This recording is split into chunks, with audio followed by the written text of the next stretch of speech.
வாங்க இன்ஸ்பெக்டர், என்ன விஷயம்? ஏதாவது பிரச்சனையா? பிரச்சனை எல்லாம் ஒன்றும் இல்லை. ஆமாம், வீட்டில் யாரும் இல்லையா? என் தங்கச்சியும் மச்சானும் ராமேஸ்வரம் போயிருக்காங்க.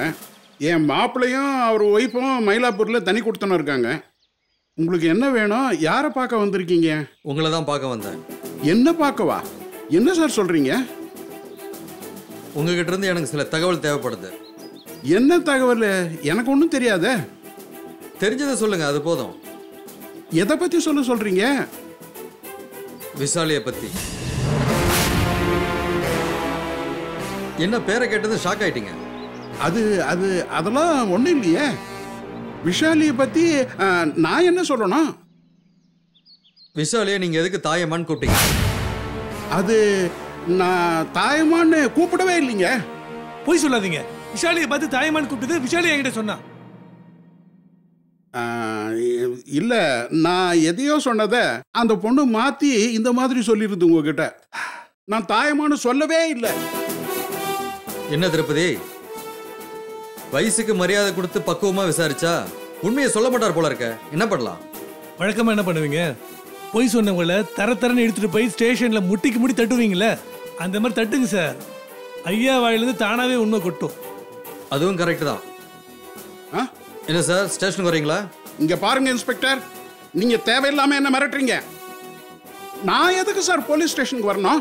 அப்ப இங்கேயே உண்மையை சொல்லிடுங்க. நான் உண்மையை தான் சொல்லிட்டு இருக்கிறேன். தாயம்மான்னு நான் யாரையும் கூப்பிடல. சரி, கூப்பிடல. அட்லீஸ்ட் தாயம்மா யாருன்னா உங்களுக்கு தெரியுமா? தெரியாது சார். இந்த ஆள் உண்மையை சொல்லக்கூடாது முடிவு பண்ணியிருக்கான் சார். இவனை இங்க வச்சு விசாரிச்சா சொல்ல மாட்டான். ஸ்டேஷனுக்கு கொண்டு போய் விசாரிங்க சார். வயசுக்கு மரியாதை கொடுத்து உங்களை கூப்பிடுறேன், இல்லனா இழுத்துட்டு போற சூழ்நிலை வரும். இன்ஸ்பெக்டர், எனக்கு எதுவும் தெரியாது, என்னை விட்டுடுங்க. தாயம்மா யாரு, தாயம்மாக்கு விசாலிக்கு என்ன சம்பந்தம்னு சொல்லிட்டீங்கன்னா உங்களை விட்டுறேன். எனக்கு ஒன்றும் தெரியாது தெரியாது தெரியாது. அப்ப நீங்க ஸ்டேஷனுக்கு வாங்க. எதுக்கு நான் ஸ்டேஷனுக்கு வரணும்? தாயம்மா யாருன்னு சொல்ற வரைக்கும் உங்களை விட மாட்டேன். ஸ்டேஷனுக்கு வாங்க. சார், இப்படிலாம் நீங்க பண்றது too much. மோசமா இருக்கு. வேணாம், விட்டுடுங்க. சொன்னா கேளுங்க. விடுங்க. தாயம்மா!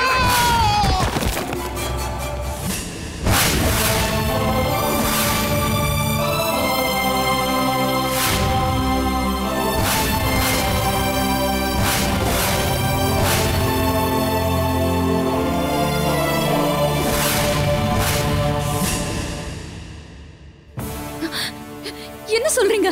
அந்த பெரியவர் தாயம்மா பத்தி ஒரு வார்த்தை கூட சொல்ல தயாரா இல்ல.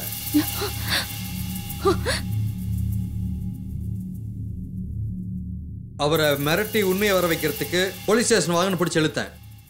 ஆனா தாயம்மா பத்தி சொல்லலைன்னா நான் விட மாட்டேன்னு புரிஞ்சுக்கிட்டு என்னை தட்டி விட்டுட்டு அவர் ஓடி போய் மாடியிலிருந்து குதிச்சு தற்கொலை பண்ணிக்கிட்டார்.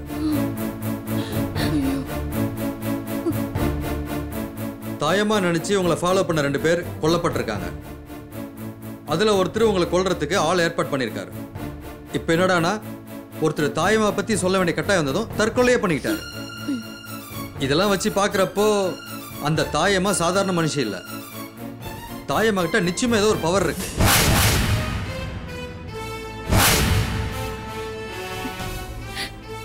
என்னை சுத்தி நடந்துகிட்டு இருக்கிற மர்மமான விஷயங்களுக்கெல்லாம் ஒரு விட கிடைக்கணும்னு தான் நான் வசீகரனோட மாமா என்ன தாயமான கூப்பிட்டதையே உங்ககிட்ட சொன்னேன். ஆனா அது இப்படி அவர் உயிரையே பறிக்கும்னு நான் கொஞ்சம் கூட நினைச்சு பார்க்கல. சார், நான் இப்பவே போய் பார்க்கணும் சார். என்னை மன்னிச்சிடுங்கன்னு சொல்லி காலை பிடிச்சு அழணும். அவரோட இறுதி சடங்குல நான் கலந்துக்கணும். இல்ல விஷாலி, இப்ப இருக்கிற சிச்சுவேஷனுக்கு நீங்க அங்க போக வேண்டாம். இல்ல சார், நான் போய் தான் ஆகணும். என்னால அவரோட உயிரே போயிருக்கு. அந்த குற்ற உணர்ச்சியே இப்ப என்ன கொண்டுகிட்டு இருக்கு. நான் போறேன். இரு விஷாலி, இருங்க. ராஜாராம் சாவறதுக்கு முன்னாடி மார்க்கெட் பாண்டிகன் அவங்களை கொல்ல சொல்லி அடையாளம் காட்டி பணம் கொடுத்துட்டு போயிருக்கான்.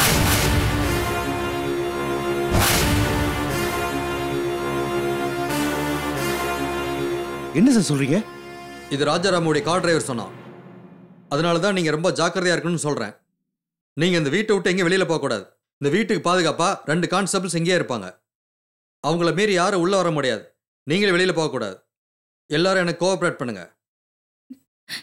எனக்கு என் உயிர் பெருசு இல்ல இன்ஸ்பெக்டர். அப்படிலாம் பேசாத விஷாலி, கொஞ்சம் பொறுமையாரு. இன்ஸ்பெக்டர் சொன்ன மாதிரி அவருக்கு ஒத்துழைப்பு கொடுத்தா ஆகணும். அவர் கொலையாளிகளை கண்டுபிடிக்க வேணாமா? அதுக்காக தாமா சொல்றேன், சொன்னா கேளுமா.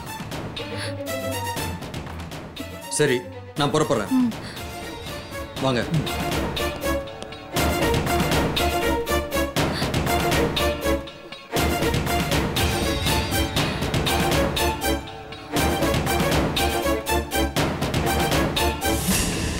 அலர்ட்டா இருங்க. Okay sir. வீட்ல இருந்து யாரும் வெளியில போக கூடாது. குறிப்பா விசாலையும் போக கூடாது. சந்தேகப்படுற மாதிரி யாராவது வந்தா உடனே எனக்கு ஃபோன் பண்ணுங்க. கண்டிப்பா சார்.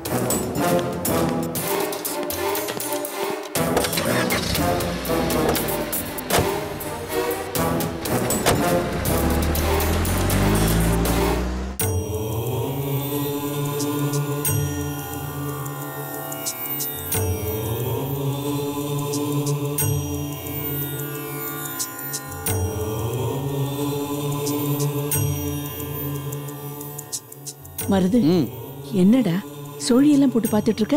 ஒன்றுமில்ல, கன்ஸ்ட்ரக்ஷன் பிஸ்னஸில் இறங்கலாமான்னு ஒரு ஐடியா. அதான் சரியா வருமானு சொல்லி போட்டு பார்த்துட்டு இருக்கேன்.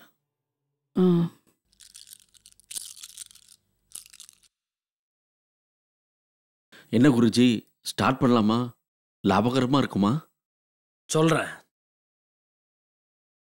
அதுக்கு முன்னாடி நான் கேட்கறதுக்கு நீங்க பதில் சொல்லுங்க. சொல்கிறேன் குருஜி. பிடிச்ச பேர் ஒன்று சொல்லுங்க. விஷாலி. பிடிச்ச பூ சொல்லுங்க. மல்லிகைப்பூ.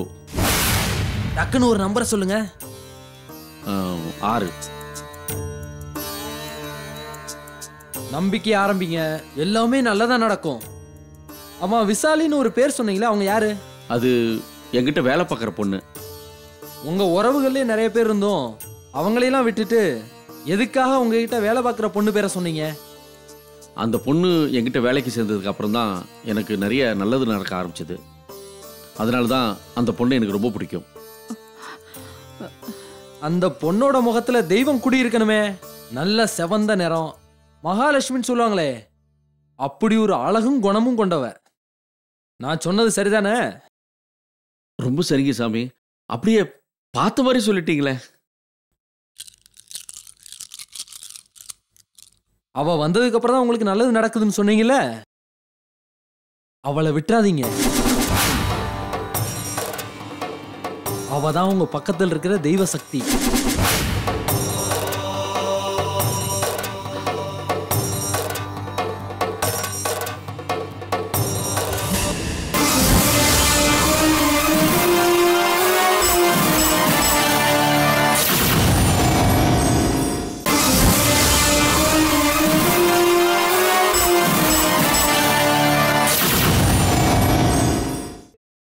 அந்த தெய்வ சக்தியை விட்டு எப்பவுமே விலகாம இருந்தீங்கன்னா உங்களை பெரிய உயரத்துக்கு கொண்டு போய் நிறுத்தும். ஆமா, விட்டுறாதீங்க, விட்டு விலகிடாதீங்க. விட்டுட்டீங்க, உங்க சொத்து பத்து செல்வம் செல்வாக்கு எல்லாம் உங்களை விட்டு போயிடும். நல்லதே நடக்கும். நான் வர்றேன். டேய், என்னடா அது? அந்த சாமியை சோழி உருட்டி போட்டு அது இதுன்னு என்னென்னவோ கேட்குறாரு, நீ அதுக்கெல்லாம் பதில் சொல்லிட்டு இருக்க. என்னடா நடக்குதுங்க? தெரியல, நான் ஏதாவது பண்ணணும். விஷாலி எப்பவும் என் பக்கத்துல இருக்கிற மாதிரி ஒரு ஐடியா பண்ணணும். ஏண்டா, அவரு எதோ சோழி உருட்டி போட்டு எதோ சொல்லிட்டு போறாரு. அவ தெய்வம் மகாலட்சுமின்னு ஓவரா புகழ்ந்துட்டு போறாரு. நீ அவர் சொல்றதெல்லாம் நம்பிக்கிட்டு இருக்கிய. இத பார், அவ இன்னொருத்தர் வீட்டு பொண்ணு. அவளுக்கு அம்மா அப்பா குடும்பம்னு எல்லாம் இருக்கு. அதையெல்லாம் விட்டுட்டு அவ எப்போ உன் கூட எப்படிடா இருப்பா? இத பார், அதெல்லாம் நடக்கிற விஷயம் இல்ல மருது. அவர் சொல்றதையெல்லாம் மறந்துட்டு இப்போ இருக்கிற பிசினஸையே ஒழுங்கா பாரு. அதை விட்டுட்டு ஏடா கூடமா ஏதாவது பண்ணி பேரை கெடுத்துக்காத.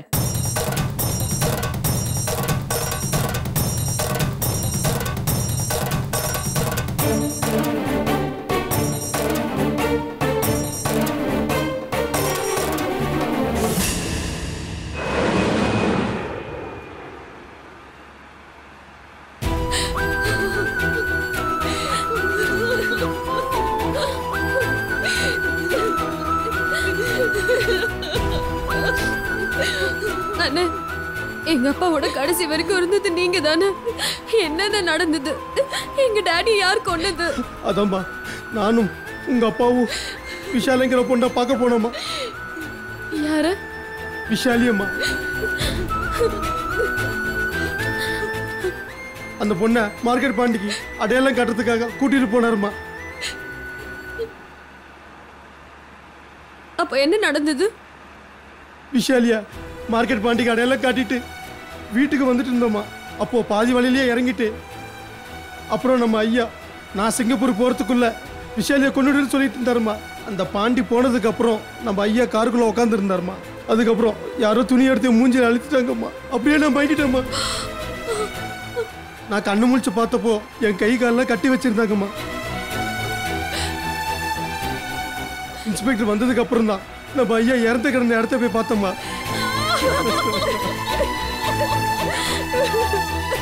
சந்தேகப்படுற மாதிரி யார் இருந்தாலும் உடனே அரெஸ்ட் பண்ணி ஸ்டேஷன் கூட்டிட்டு போங்க. ஏதாவது முக்கியமான விஷயம்னா உடனே இன்ஃபார்ம் பண்ணுங்க.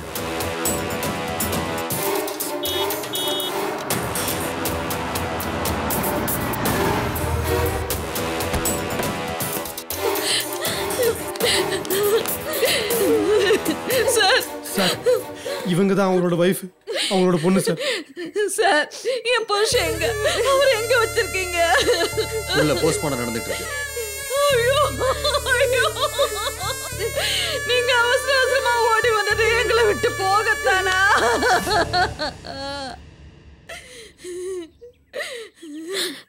இப்ப கேஸ் எந்த லெவல்ல இருக்கு இன்ஸ்பெக்டர்? குற்றவாளியை கண்டுபிடிச்சிட்டீங்களா? என்கொயரி நடந்துட்டு இருக்கு. இந்த கேஸ்ல ஃபர்தரா மூவ் பண்றதுக்கு எனக்கு உங்ககிட்ட சில இன்ஃபர்மேஷன் தேவைப்படுது. கேளுங்க. என்னன்னு? உங்களுக்கு தாயம்மான் யாராவது தெரியுமா? தாயம்மாவா? யார் அது? தாயம்மாங்கிற பேர் இது வரைக்கும் கேட்டது இல்லையா? இல்ல இன்ஸ்பெக்டர். அம்மா, உங்க துக்கம் ரொம்ப பெருசுதான். எனக்கு உங்களை தொந்தரவு பண்றதுக்கு மனசு கஷ்டமா இருக்கு. ஆனா எனக்கு வேற வழி இல்ல. கொஞ்சம் யோசிச்சு பார்த்து சொல்லுங்க. தாயம்மாங்கிற யாராவது பத்தி உங்க ஹஸ்பண்ட் என்னைக்கா சொல்லியிருக்காரா? இல்ல இன்ஸ்பெக்டர், அப்படி யாரையும் சொன்னதே இல்ல. இந்த தாயம்மா யார் இன்ஸ்பெக்டர்? இவங்களுக்கும் என் அப்பா மர்டருக்கும் என்ன சம்பந்தம்? தாயம்மான்னு யாரோ ஒருத்தங்களை உங்க அப்பாவுக்கு தெரிஞ்சிருக்கு. அவங்க நினைச்சுதான் உங்க அப்பா விசாலையை தேடி போயிருக்காரு. அவங்கள கொலை பண்றதுக்கு ஆளெல்லாம் ரெடி பண்ணியிருக்காரு. அதனால தாயம்மாக்கும் உங்க அப்பாவுடைய மர்டருக்கும் ஏதோ ஒரு சம்பந்தம் இருக்கு. தாயம்மா யாருன்னு தெரிஞ்சாதான் இந்த கேஸ்ல குற்றவாளி யாருன்னு கண்டுபிடிக்க முடியும். ஏன் இன்ஸ்பெக்டர், விஷாலிய எதுக்கு என் அப்பா தாயம்மான்னு நினைச்சாரு? தெரியல. மேபி விசாலிக்கும் தாயம்மாக்கும் உருவ ஒற்றுமை இருக்குமோன்னு தோணுது. அப்போ அந்த விசாலிக்கு கண்டிப்பா தாயம்மா பத்தி தெரிஞ்சிருக்கோமே. அவங்க கிட்ட நீங்க விசாரிச்சீங்களா? அவங்களுக்கும் தாயம்மா பத்தி தெரியல, குழப்பத்துல இருக்காங்க. அப்படியா? ஆமா, தாயம்மா பத்தி உங்ககிட்ட சொன்னது யாரு? விசாலி தான் சொன்னாங்க. அவங்கள இதுக்கு முன்னால நிறைய பேர் தாயம்மா நினைச்சு பேசியிருக்காங்க. அவங்கள யாருன்னு நீங்க கேட்டு விசாரிச்சீங்களா? இங்க பாருங்க மிஸ் ரஞ்சனா. ஓ, ரஞ்சனா, உங்களுக்கு தோன்ற ஒரு விஷயம் தான் எனக்கும் தோணுது. எந்த கேஸையுமே நாங்க எல்லா ஆங்கிளையும் விசாரிப்போம். ஒரு சந்து பொந்து கூட விட மாட்டோம். விசாலிய தாயம்மான்னு கூப்பிட்ட ஒருத்தர் மட்டும் தான் என்னால கண்டுபிடிக்க முடிஞ்சது. அவர்கிட்ட இதை பத்தி நான் விசாரிச்சுட்டு இருந்தப்பவே அவர் என் கண்ணு முன்னாடியே மாடியிலிருந்து எகிரி குச்சி தற்கொலை பண்ணிக்கிட்டாரு.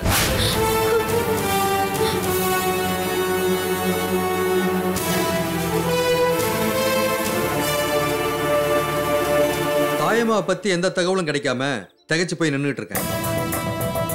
ஏன் சார், தாயம்மாங்கிறதே இந்த விஷாலி சொன்ன பொய்யா கூட இருக்கலாம் இல்லையா? இல்ல, விசாலி அப்படிப்பட்ட கேரக்டர் இல்ல. அவ என்னமோ ரொம்ப நல்லவ மாதிரி நடிக்கிறாளோன்னு எனக்கு தோணுது. என்கிட்ட யாராலையும் ரொம்ப நேரம் நடிக்க முடியாது. ஒருத்தர் பொய் சொல்றாங்களா உண்மையை சொல்றாங்களான்னு அவங்க கண்ணை பார்த்து நான் கண்டுபிடிச்சிருவேன். இல்ல சார், அந்த விஷாலி கிட்ட தான் ஏதோ ஒரு தப்பு இருக்கு. நீங்க என்னமோ ஓவர் கான்ஃபிடன்ஸ்ல ரொம்ப அலட்சியமா இருக்கீங்களோன்னு தோணுது. ஹலோ, இங்க பாருங்க சார், நான் உங்களை கோபப்படுத்தணும்னு இதை சொல்லல. என் அப்பாவை நான் முழுசா பறி கொடுத்திருக்கேன். எனக்கு நியாயம் வேணும். நான் யாரையும் சும்மா விட மாட்டேன். அந்த விஷாலியை நான் மீட் பண்ணணும் சார். சார், போஸ்ட்மார்ட்டம் முடிஞ்சிச்சு சார். வாங்க.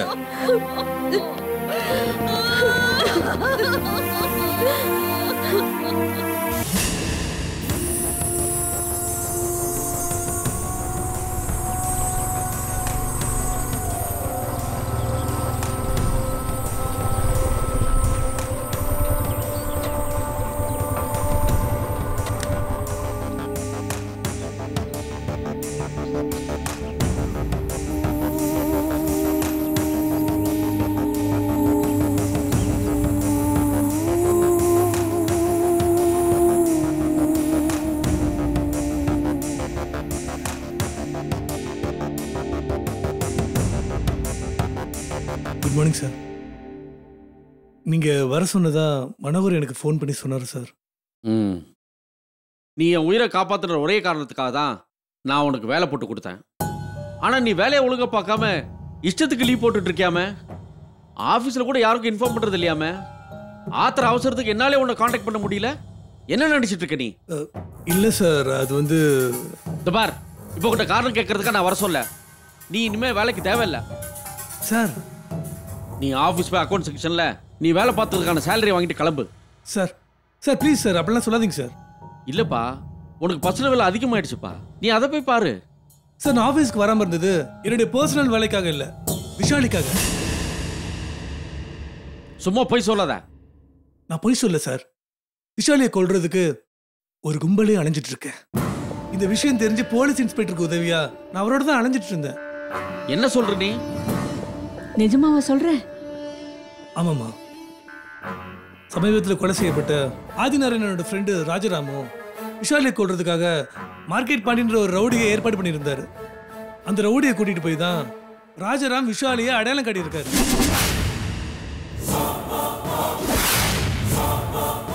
ராஜாராமையும் யாரோ கொலை பண்ணிட்டாங்க.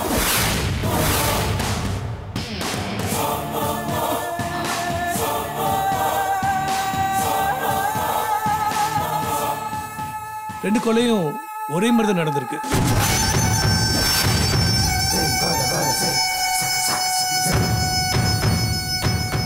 தொண்டையிலேயே ஹேர்பின்னால குத்தி கொலை பண்ணியிருக்காங்க.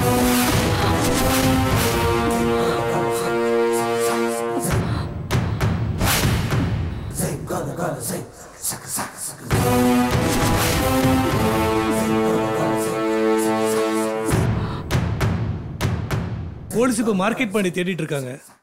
அது விஷயமா தான் நானும் இப்போ அலைஞ்சிட்டு இருக்கேன். அதனால தான் சார் இப்போ என்னால் ஆஃபீஸ்க்கு வர முடியல. சரி சரி, இனிமே ஒழுங்கா ஆஃபீஸுக்கு வந்துடுறேன்னா? சரிங்க சார், போயிட்டு வா. வரேன் மேடம். டேய் மருது, என்னடா இப்படி ஒவ்வொருத்தரா செத்து போயிட்டே இருக்காங்க?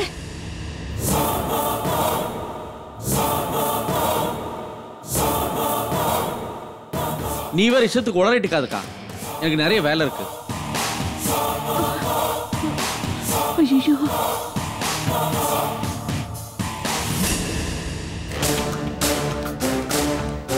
காசிநாத வீட்டுக்கு போ.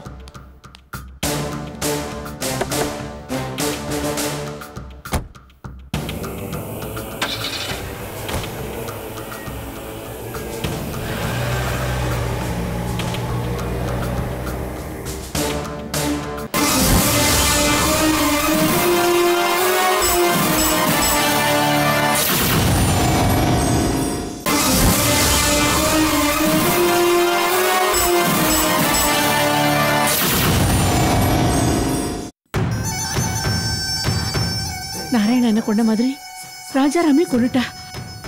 அடுத்தது அவ என்னதான் கொல்ல போறா? ஹேர்பின் நல்லா குத்தி என்ன கொலை பண்ண போறா. ஐயோ,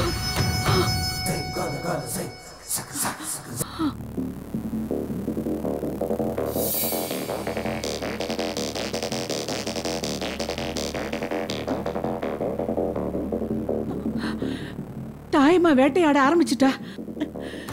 நாராயணனை கொண்டு முடிச்ச கையோட இப்போ ராஜாராமே கொலை பண்ணிட்டா. அடுத்தது அவ என்னதான் கொலை பண்ண போறா? என்னது, நீங்க அவளுக்கு முற்றுப்புள்ளி வைக்கிறதுக்குள்ள அவ ஏன் நெத்தில ஒத்துருப்பா வச்சிருவாங்க? ஐயோ, பயப்படாம எப்படி இருக்கிறது? அந்த விசாலி தான் தாயம்மா, அதுல சந்தேகமே வேணாம். அவளை கொன்னுடுங்க, அவளை கொன்னுடுங்க, அவளை கொன்னுடுங்க.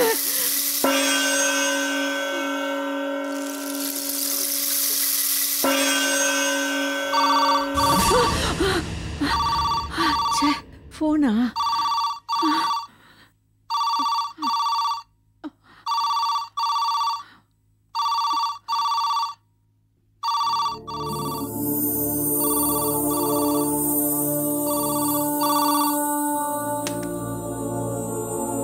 ஹலோ,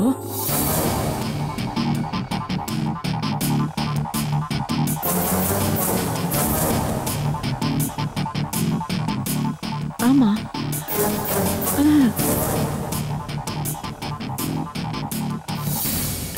அப்படியா? அப்படியெல்லாம் ஒண்ணும் கிடையாது.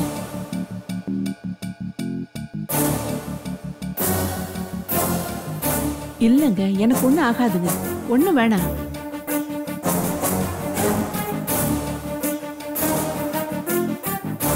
திரும்ப திரும்ப ஏன் சொல்லிட்டு இருக்கீங்க? எனக்கு தான் வேணான்னு சொல்றேன்ல.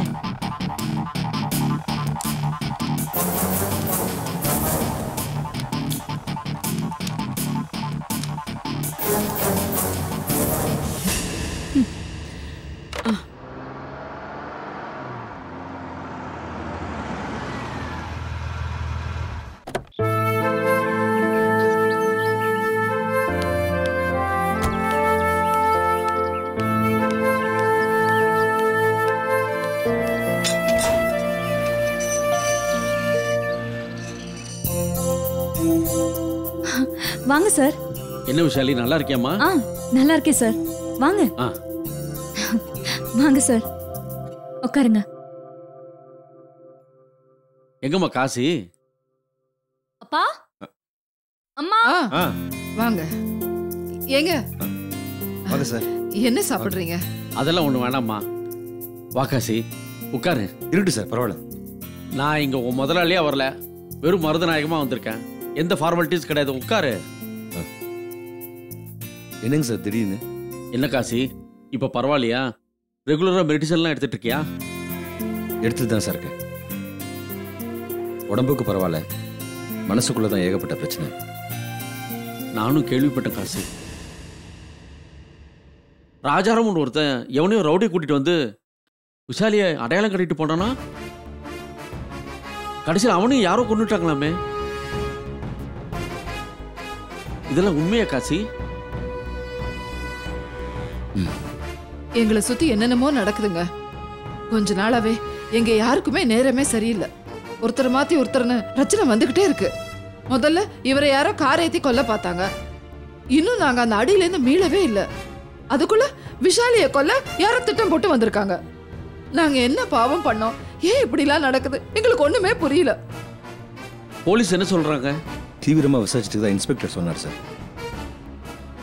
இப்படி எந்நேரமும் பயந்துகிட்டே இருக்கிறதுனால தான் விஷாலி ஆபீஸ் கூட போவேணான்னு சொல்லிட்டோம்.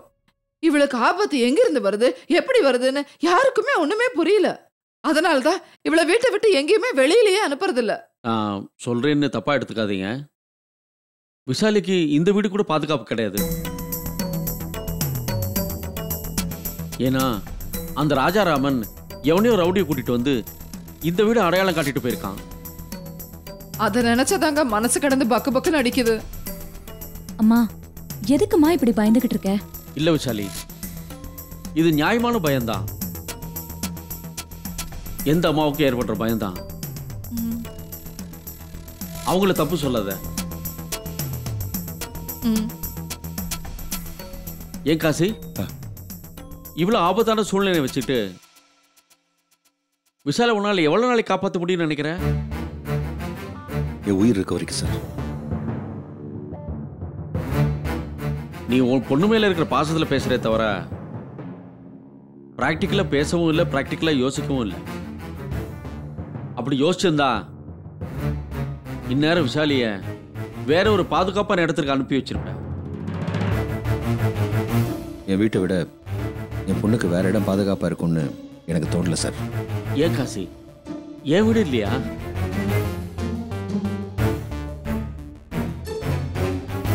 அது உன் பொண்ணுக்கு பாதுகாப்பான இடம் தோணலையா?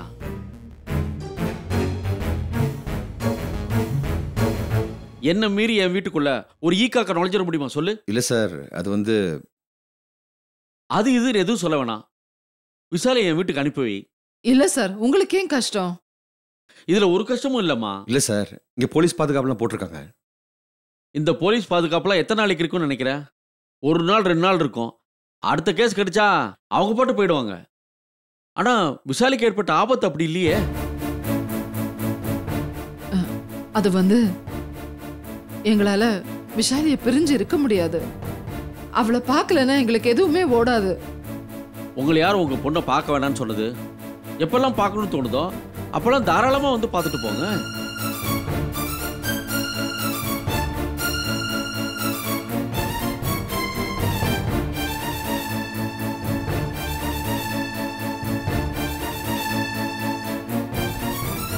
பாரு காசி, நீ எதை பத்தி கவலைப்படாத. நான் என்னைக்குமே உன்னை ஆஃபீஸ் ஸ்டாஃபாக நினைச்சதே இல்லை, என் நண்பனாக தான் நினைக்கிறேன். அதனால தான் இங்கே வந்து உனக்கு எப்படியாவது உதவி பண்ணு இந்த அளவுக்கு பேசிட்டு இருக்கேன். புரியுதா? புரியுது சார். என்னை நம்பி விசாலை என் வீட்டுக்கு அனுப்பு. உங்க பொண்ணை என் பொண்ணு மாதிரி என் கண்ணுக்குள்ள வச்சு பத்திரமா பார்த்துக்கிறேன். என்ன சொல்ற காசி? சார், நீங்கள் இந்த அளவுக்கு சொல்கிறீங்க, அதுவும் எங்கள் நல்லதுக்காக தான் சொல்கிறீங்கன்னு நல்லா புரியுது. ஆனால் வந்து நீங்கள் தப்பாக எடுத்துக்கூடாது, நான் மறுத்து பேசுகிறேன்னு நினைக்கக்கூடாது. விஷாலியை பிரியணுங்கிற ஒரு விஷயத்த என்னால் நினச்சி கூட பார்க்க முடியல. என்னை மன்னிச்சிருங்க சார். ஆண்டவர் இருக்கான், அவன் பார்த்துப்பான். விஷாலிக்கு எந்த ஆபத்து வராது. சரி, இதுக்கு மேல நான் ஒன்றும் கம்பல் பண்ணல, நான் வரேன். சார் ஒரு நிமிஷம்.